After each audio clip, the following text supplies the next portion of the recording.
Good evening, everyone, and thank you for coming along to this event. My name is Michelle Inness, and I'm a playwright, writer, and creative writing and community facilitator. And it's my great pleasure to host this evening's discussion and podcast recording. Women in Reggae celebrates the culmination of a 2-year programme of work, Brent Museum and Archives community-led project, Being Brent, Heritage for Health and Wellbeing. The aim of the project was to collaborate with the community to explore how heritage and creativity can improve people's health and well-being. Through this work, we have been able to celebrate the diversity and resilience of community members, highlighting the positive impacts they have made and continue to make on the culture and physical environment of the borough. This event focuses on the theme of being brave, exploring the concept of bravery through artistic and creative expression, placing a spotlight on prominent women within the world of reggae music who have made a significant cultural impact on the borough. During the discussion, we hope to explore what it is like to be a female artist in the male-dominated industry, how it has been shaped and changed by their presence, what impact women have made, and we are also looking to the future of career longevity and the artist's personal creative evolution. Without further ado, please give a warm welcome to our special guest, affectionately dubbed Queen of Lovers Rock, award-winning singer and songwriter and film composer, Carroll Thompson. And also musician, community leader and director of Brent Black Music Co-op, Diane White.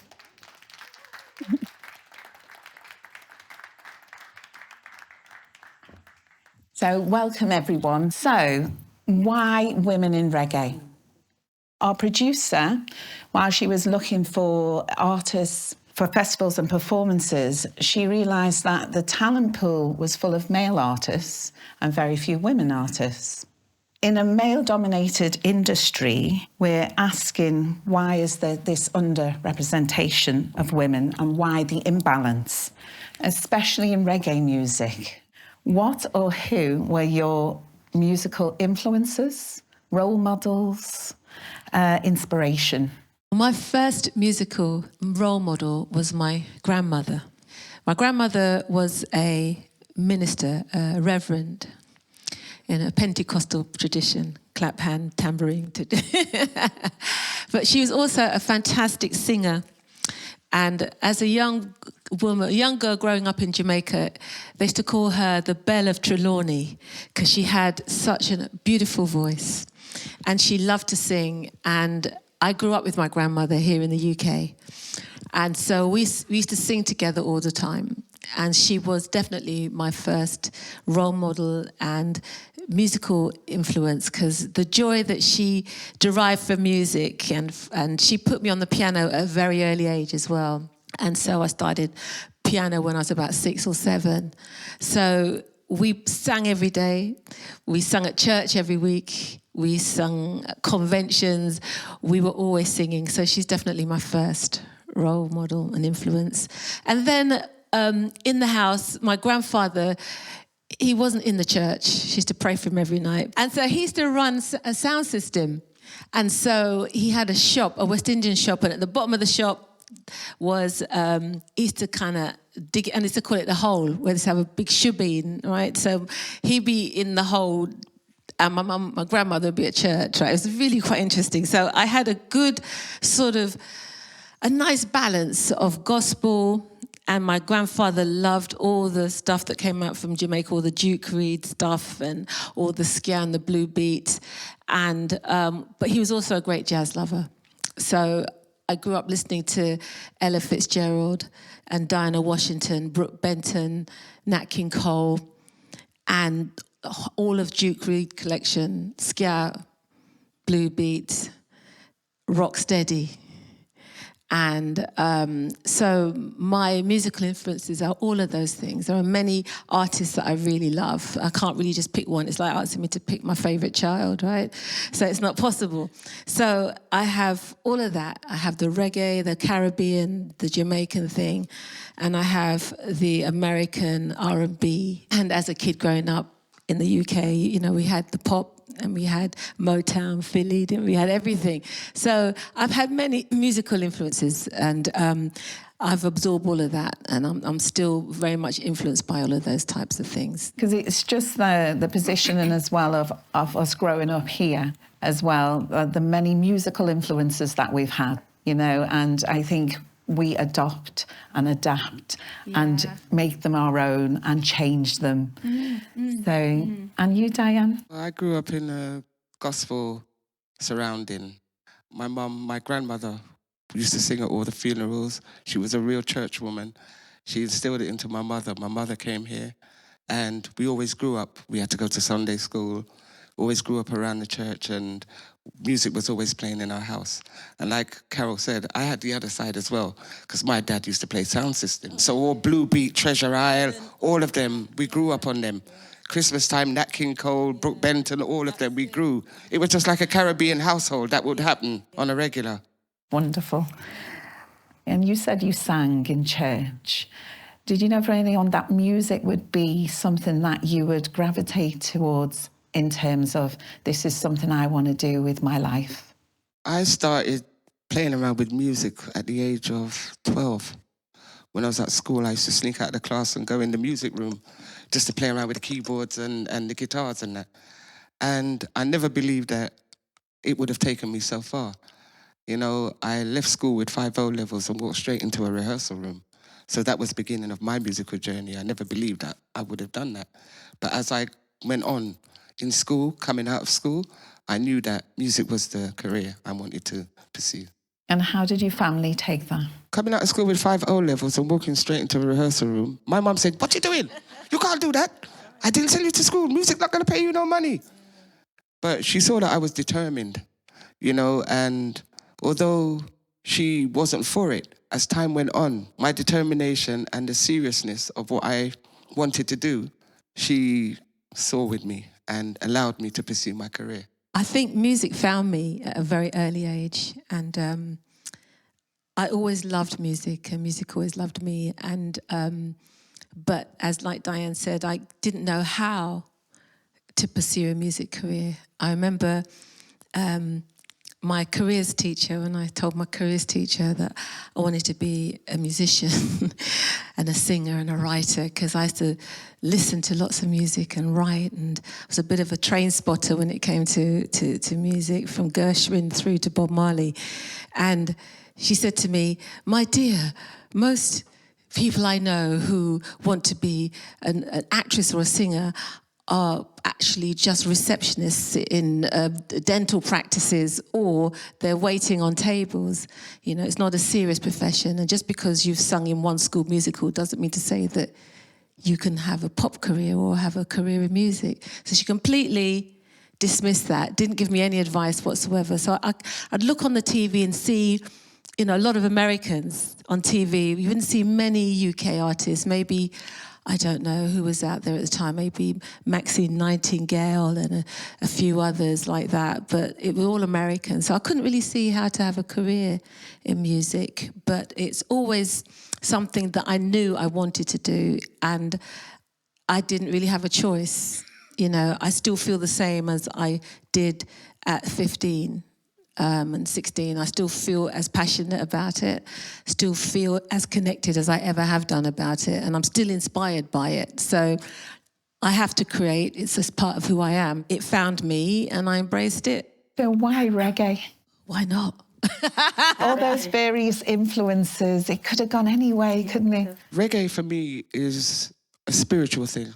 I connect music through spirit, you know, and for me, reggae has the most spiritual connection when it comes to music. I love all types of music, but reggae does something for my soul. That's my fulfiller. I feel exactly the same.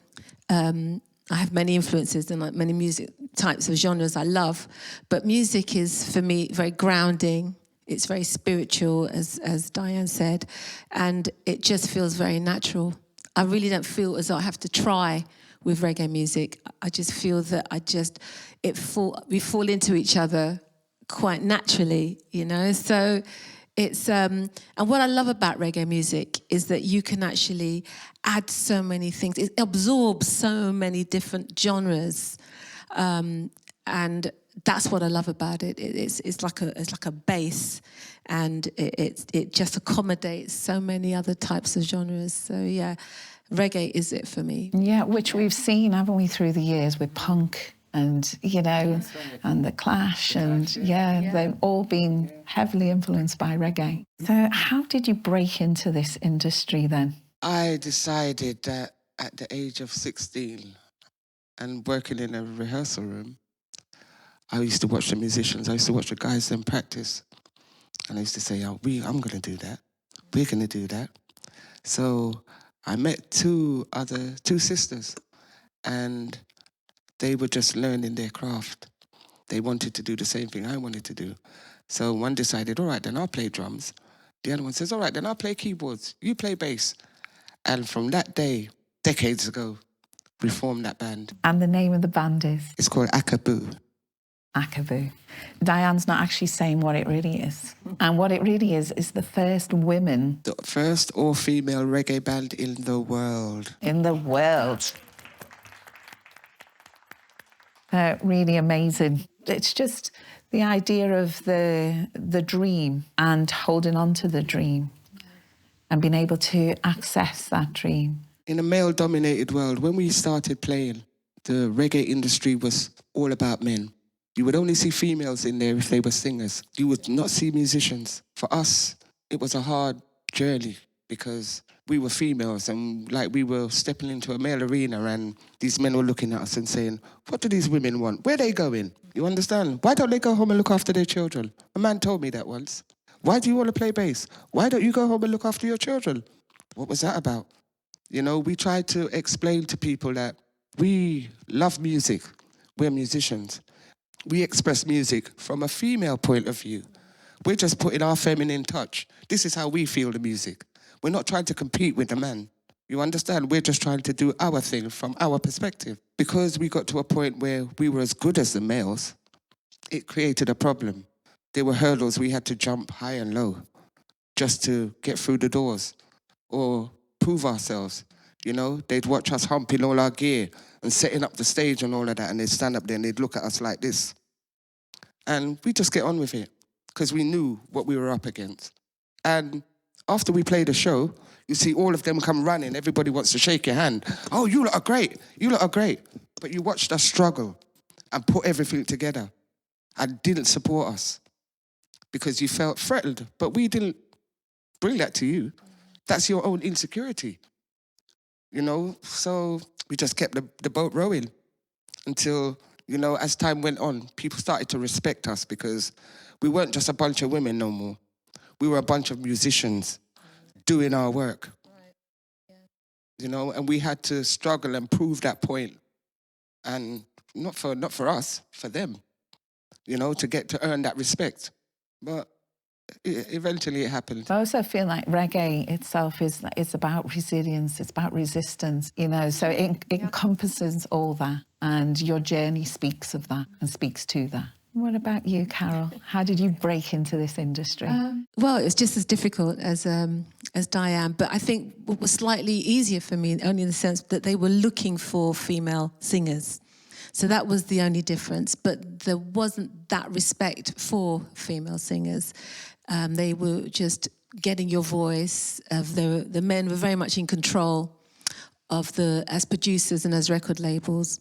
So it was very difficult for a lot of singers to just have any kind of autonomy, to have any kind of longevity. They were just doing a single here, single there, and it was very hard to have any control. I did 2 singles when I started for Santic Records. And then I was fortunate because sometimes in the business you find some wonderful men, 1 or 2 that really don't want to abuse you, want to help you and recognise your talent. And I was very fortunate with that, with a man called Hilbert Grant and a man called Chips Richards. And between the 2 of them, I told them I want to do my own album. I want to make my own music. I want to run my own production company. I have I studied business. I can do it. I come from a business family. My grandfather ran shops. I know about business. I know I'm being exploited, right? So I want to run it myself. And when I started, I had to go through Bertie. I couldn't go into a room and tell anybody, any of these guys, anything. I had to say, listen, I want to do this. They would not listen to me. It was not possible. This is the 80s I'm talking about, right? Between myself and Bertie, we created a production company called C&B Productions, and I created a label called Carousel. I did all the business, but he did all the speaking to start with, and we were able to. I produced the Hopelessly in Love album.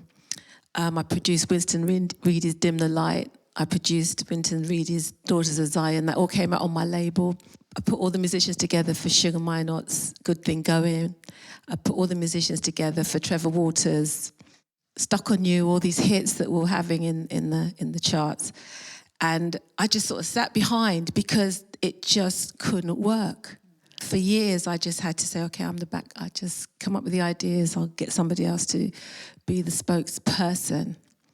But things have changed now. And we've changed. That's right, Diane. We've actually changed. And we've actually decided that it can't work like that. So that's how I got into the business. And that's how it started. I was sort of like a Trojan horse to get what I wanted. And now I actually own all my own material. I'm one of the only females in this business who had their own production company, own label, and own the rights to their masters, and which is very important, as you know. It's very important. Unfortunately, I wish there were more females that could sit here and have this and say that, because it's really tragic, some of the cases and some of the fallout that I've seen of some of these wonderful sisters, wonderful musicians. You were playing a moment ago, Jean Adibambo, who was part of my camp as well, but she was going through Ital Records and Santic, and she was a very talented but very sensitive soul. I mean, eventually she took her life. You make my life such a paradise. This is about being brave and taking up space. We spoke a little bit about that before, about taking up your space and knowing this space is for you and that you have a right to this space. You have to own your space. You have to be confident. You have to love yourself. Treat yourself as your own star player. And respect that and know your worth. It's really important. And you don't have to scream and shout, do you, Diane? You don't, because we are one of the two most gentle-speaking people, right, that you'll ever meet. But you kind of have to be quietly confident. We are quietly confident. Not everybody's like that. But what I'm saying, you just be yourself, but know who you are and be strong in who you are. Whether you're loud or soft, it doesn't really matter, but just be strong in who you are. Yeah, just keep your barriers. Just keep your barriers. Don't let nobody overstep their mark. Stand up for who you are and what you believe. Because everybody's got their own idea of what they think. What do you think? Because that will determine the end result of whatever you go into or whatever you're going to do. Thank you. After your #1 single, Carroll, was there a huge change for you then personally? Did you think to yourself, right, this is definitely where I'm going? I know that you've decided where you want to go, but was that a point where that happened? Or was there another person or opportunity that came your way that spoke to that? I think for me, it happened quite early. When I won the Reggae Awards for Best Female Artist and Best Song and Album and everything else, and I remember standing on the podium and thinking, I wish my grandparents could have been here today just to see this, because I gave up a really good job in the city to do it. My grandfather would say, "You give up a good job," and I, because it was so hard for him to kind of see how I could be successful, and he worried for me. And my grandmother saying, "You couldn't find one good religious song," she was more, why don't I do some gospel? But that moment, that was sort of my epiphany. That's when I thought, okay, actually, I can do this, and I want to do this. And I felt validated, even though deep inside, I knew it was what I wanted to do, but it was really a wonderful moment for me to know that what I had created had been acknowledged by my peers and by my community, and it was very important for me that all those bleaching nights in the studio and all of that kind of stuff and all the rubbish that I had to go through with all the musicians and the trouble from my parents, the disbelief, because they were of their Windrush. And they see very straight lines of doctor, lawyer, nurse, teacher, bank teller. Music, what is that? That's something you just do for pleasure. There's no money in it. So I couldn't get any support from them. And so for me, just winning a couple of awards, having a hit single, knowing that I'm creating something that people actually respond to and actually like, and I like it too. And I didn't feel as though I sold out or anything. I wasn't compromising my art. When I made those songs and wrote those songs, it was from a very pure place. It wasn't contrived. I wasn't sort of writing for markets. I was writing for my own well of creativity. So that was great. I really felt, that was the moment for me. And for you, Diane, do you have a moment where you knew, yes, I'm a musician, We made history in a couple of places around the world, you know. We played on Reggae Sunsplash in 1984, the first ever female reggae band to play there. We played in Madison Square Gardens. We've done the Apollo Live, the first band to ever have 3 encores. We made history. You know, we've been to Japan. We've sold out venues like crazy. It's just been a great experience. So we talked a little bit about what it was like as a female artist within a male-dominated industry. And I guess this is going through it a bit more as well, about the imbalance and the lack of representation within the industry. Did you feel you had to work harder? Oh yes, most definitely. As I said earlier, because we stepped into the arena when it was the males that dominated it, it's like when I used to ask some of the guys that I knew who were musicians, oh, show me this little thing, show me this little thing. They'd say, no, we're not showing you nothing. You don't need to do this. You need to go home, go find something else to do. You understand? And I said, okay, that's where you've got it. I'm going to do this myself because I'm self-taught. I grew up not realizing that some of the music that I grew up on, I never believed in my wildest dreams that I would actually perform on the stage and actually play for these artists. That's really interesting as well that you're self-taught. So you taught yourself the bass. Because I couldn't get no help from the men. You understand? So I said, okay, I'm going to DIY this. Do it yourself. Yeah, and that's what I did. And it's funny because years later down the road, you know, some of the guys that I knew that I asked for help, they'd be in somewhere in the world and people would say to them, oh, do you know that girl Diane that plays bass? Oh, yeah, she comes from our school. She comes from our school. How could I come from your school and you won't even teach me? But you want to take the credit for the hard work that I've had to put in. But I just smile. When people say it to me, I just smile.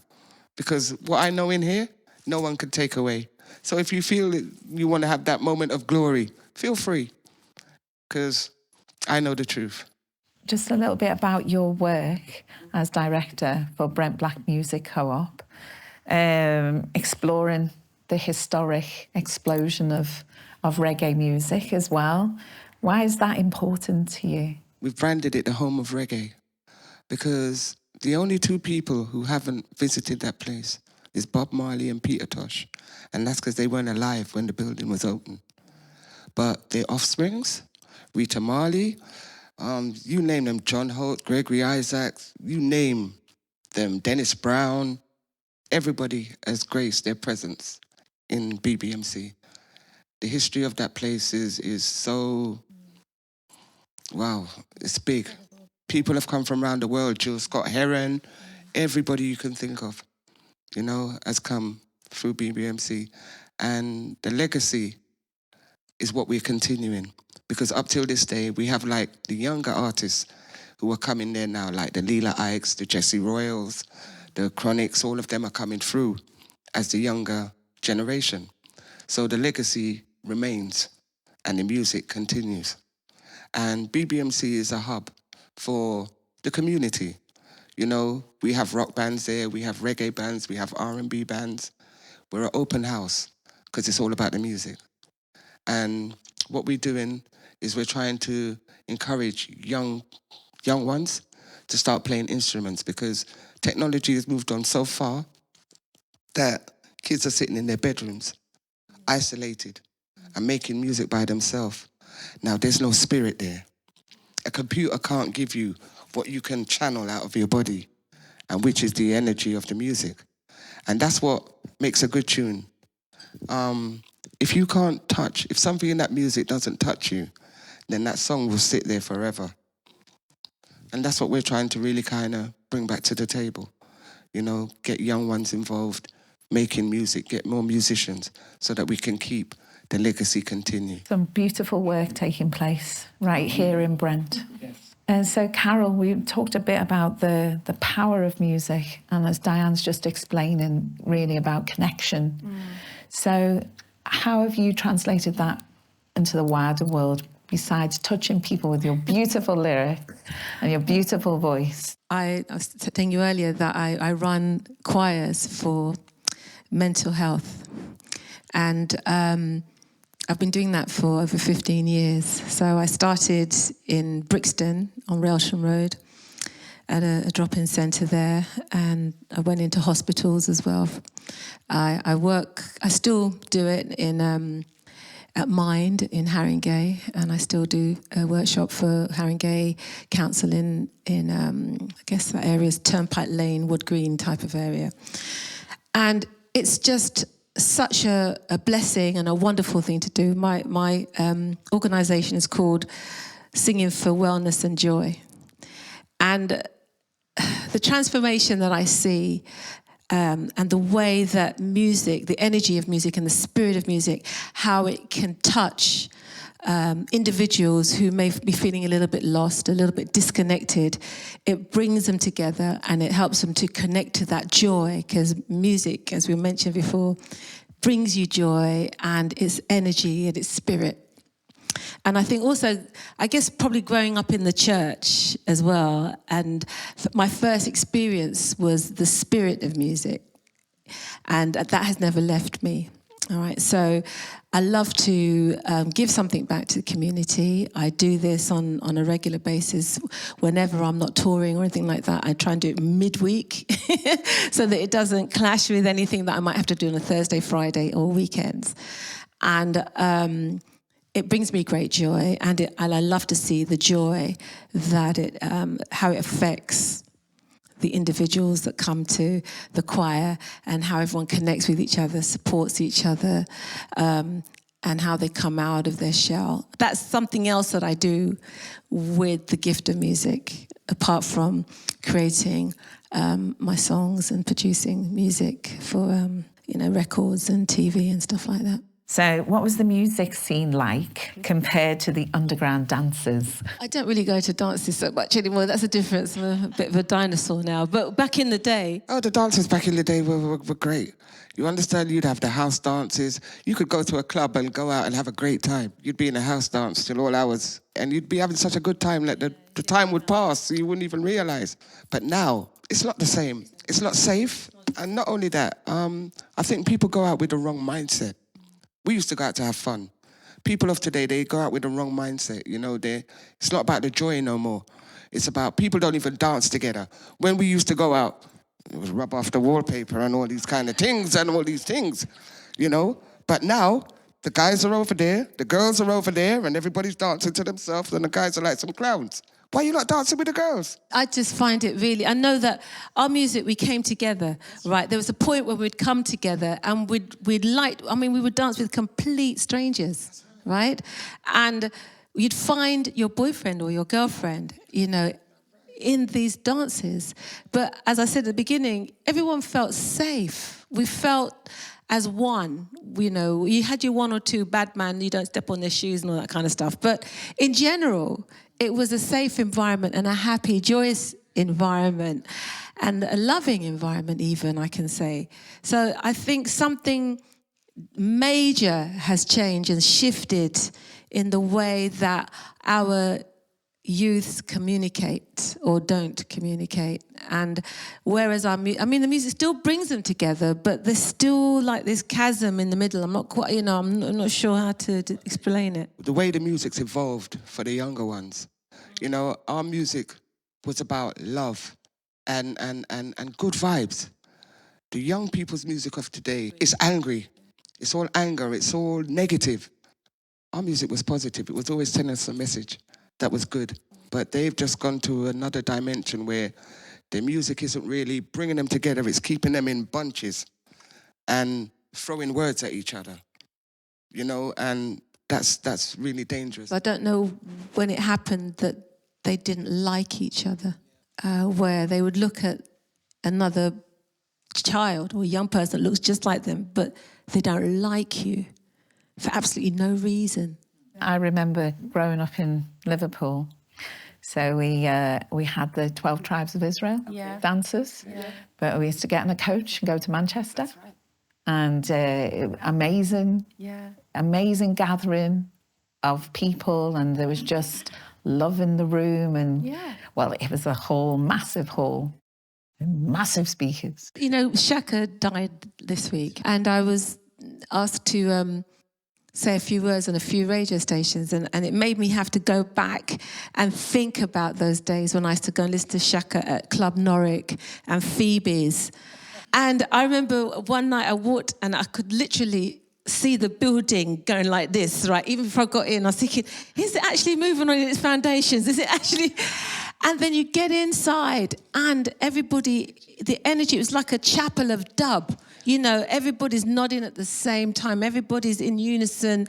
It was beautiful. It was a spiritual experience for me when I first went to my first Shaka dance and experienced dub and roots reggae and just the whole vibration and the fact that it wasn't that his music was loud, it was the frequency that he would find, and find it so that you're in there and you're not thinking about the dole, you're not thinking about police brutality, you're not thinking about anything negative. All the youths were just escaping and finding a really great zone to enter.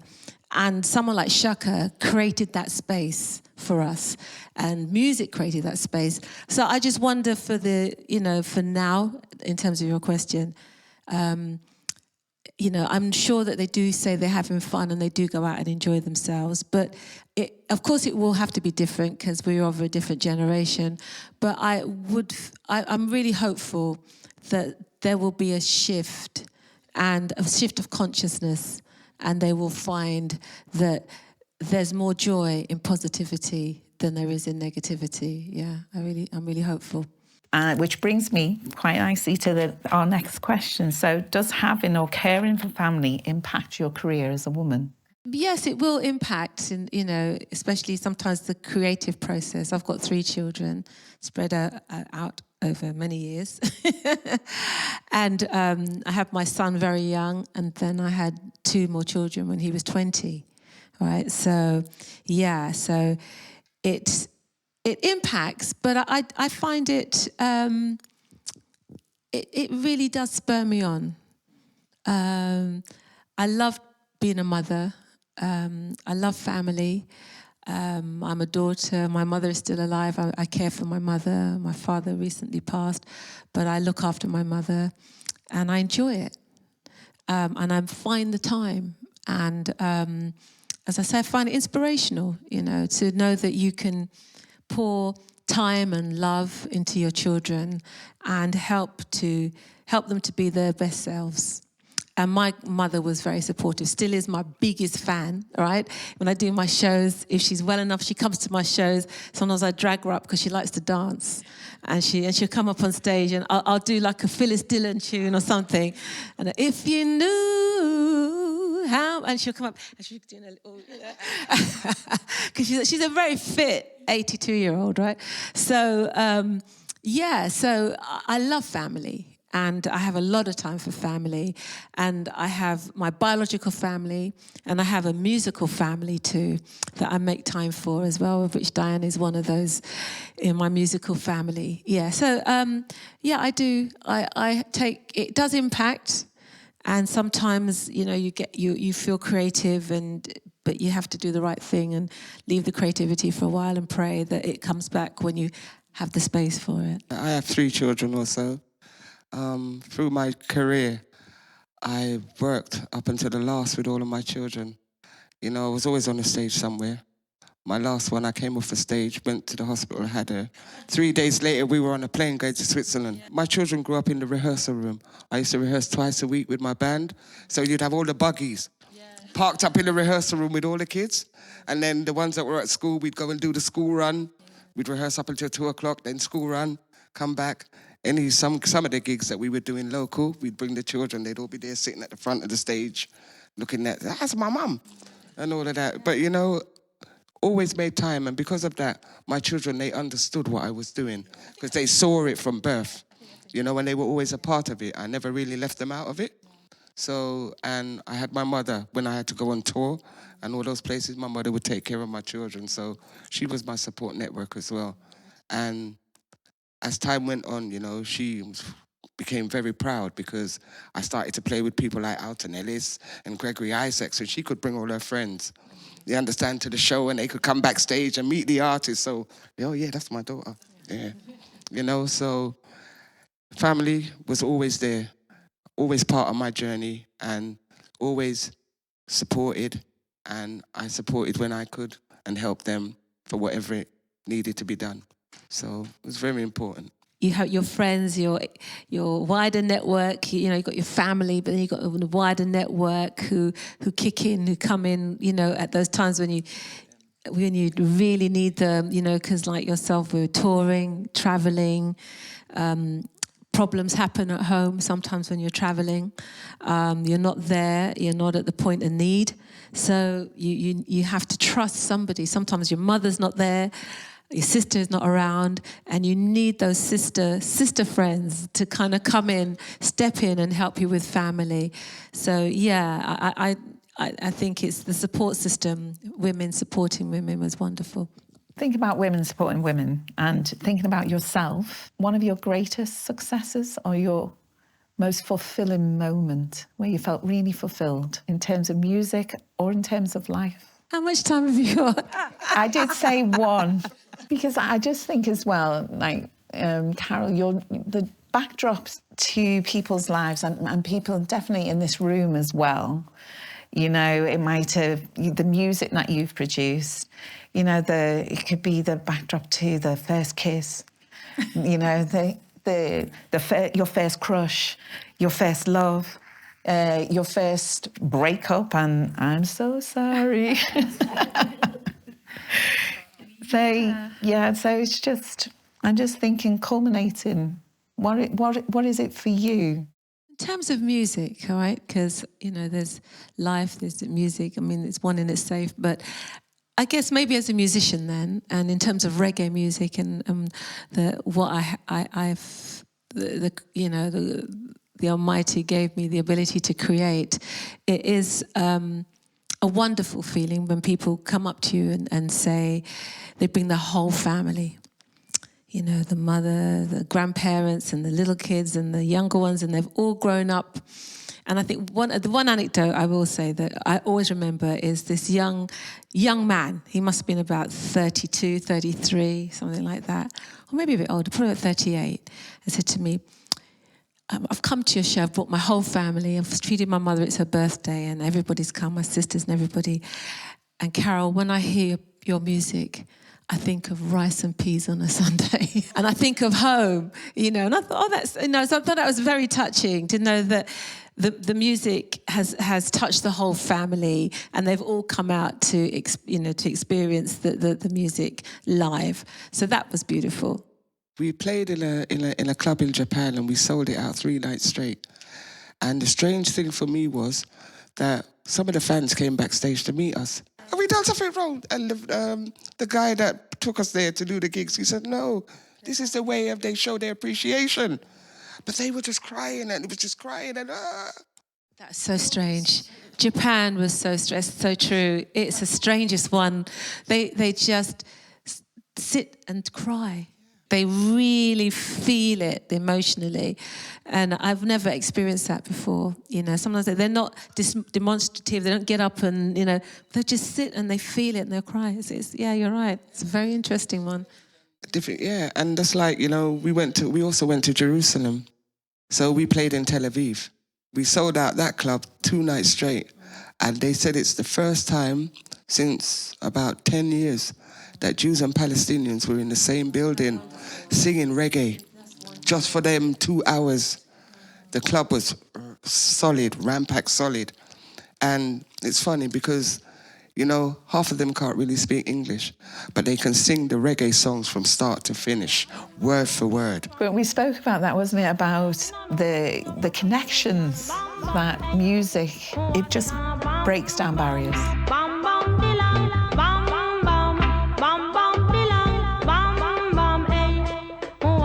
I was asked about success. So how have you got through the tough times? What is it that you can hold on to that helps you to continue? What helps me to continue is knowing that, you know, there's a bigger picture to what I do. What I do is not for me. It's for everybody. And I've been put on a mission. That's how I see it. And I've been ordained to do a job. And this is the job I carry out. So even when it gets rough, I just pray for strength, you know, and just ask the Creator to just not make it so hard, because I know it's going to be a hard road, but lighten the load as much as you can. And I would just persevere through. I think that is the route. I meditate, I pray, I eat well, and I eliminate stress from my life instantly. I don't carry dead weight at all. And I know we talk about being brave. Sometimes you have to be really brave to just let go of dead weight, let go of situations that are not serving you. That can be difficult sometimes. But for your own preservation, you have to be brave and you have to know that this is not serving me. I stay away from people and I find my center and I regroup and I compose myself, get myself back in the race, because it's a race, you know, and it's not for the swift, but for those that can endure. When you find strong women, you're always going to have a fight. So you have to put on your armor, as I would say. I just put on my armor and go out there and fight through, because it has to be done. You know, if I give up at every time I come to a barrier, then I'm defeated before I've even started. That's how I see it. So I will try to kick open that barrier in the nicest possible way and in the most diplomatic way, but it has to be kicked over because I have to continue my journey. Success starts in the mind. It starts in the mind. So you have to get your mind straight. You have to get yourself straight. You have to center, because you are your thoughts. As you know, I'm not, you know, I'm preaching to the converted here. You all know that. But sometimes saying it and doing it is two different things. So you do have to create those spaces for yourself so that you can find that inner strength to do the things you have to do when those challenges, because those challenges are going to come all the time. As soon as you've managed to find one solution, there's another little fire to put out somewhere else, you know. So, and I do find that if you can try and remain healthy as possible, it's helpful. And you know, it doesn't matter whether it's music you're doing, anything that you're doing in your life, you know, you're going to have an obstacle. You're going to have obstacles in your way, especially if you're a woman who's determined to get to where she wants to go or to complete her mission. You are always going to have the obstacles in your way.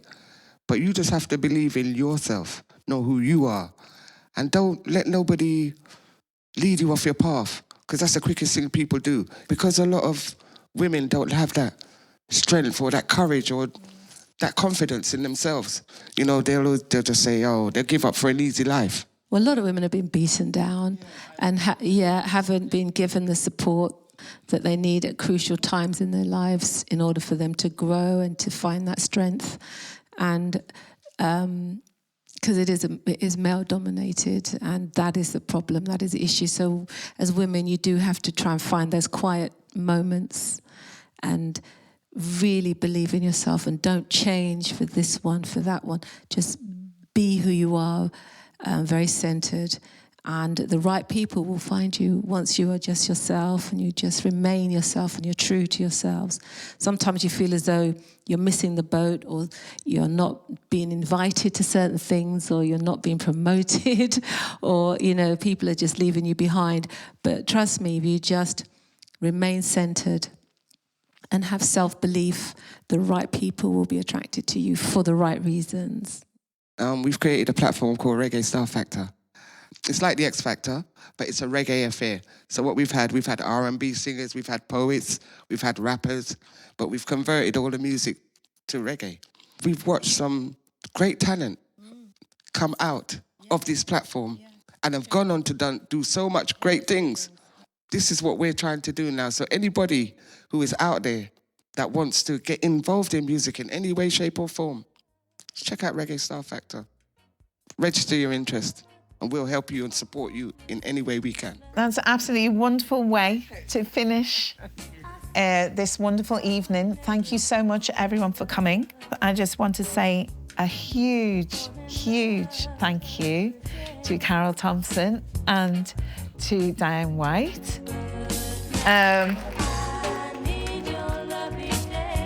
To Jaqueline Crooks, to Mandela Productions, to Brent Museum and Archives, and to Arts Council England.